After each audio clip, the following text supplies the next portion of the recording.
السلام علیکم ورحمۃ اللہ وبرکاتہ۔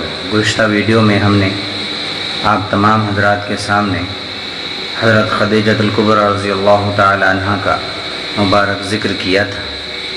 آج ہم ام المومینین حضرت عائشہ صدیقہ رضی اللہ تعالی عنہ کی زندگی کے حالات پر کچھ روشنی ڈالیں گے۔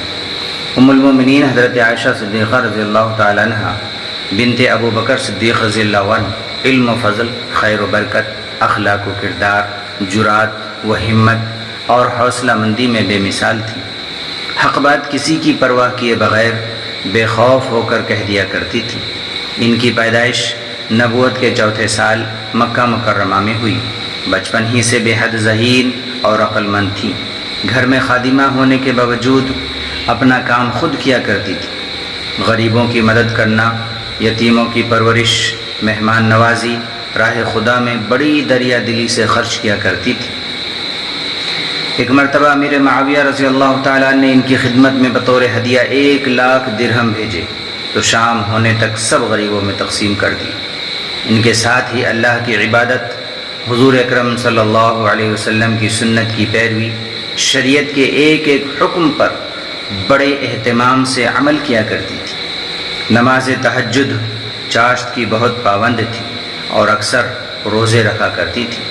شریعت کے خلاف چھوٹی چھوٹی باتوں سے پرہیز کرتی تھی۔ حضرت سیدہ عائشہ صدیقہ رضی اللہ تعالی عنہ کا علمی مقام و مرتبہ بہت زیادہ بلند تھا۔ چند صحابہ کو چھوڑ کر تمام مرد و عورتوں پر انہیں فوقیت حاصل تھی۔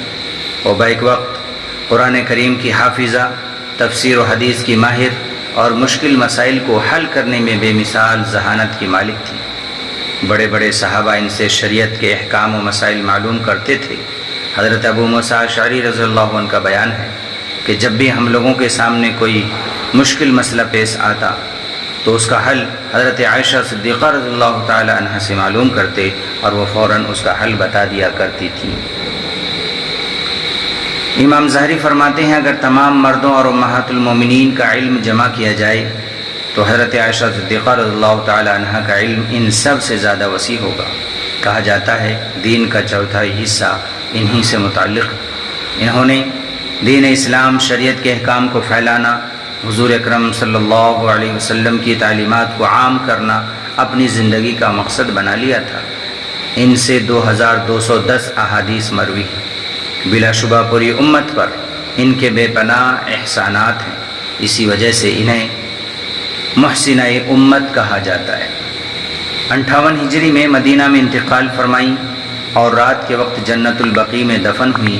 اللہ تعالیٰ انہیں پوری امت کے طرف سے بہترین بدلہ عطا فرمائے۔ السلام علیکم ورحمۃ اللہ وبرکاتہ۔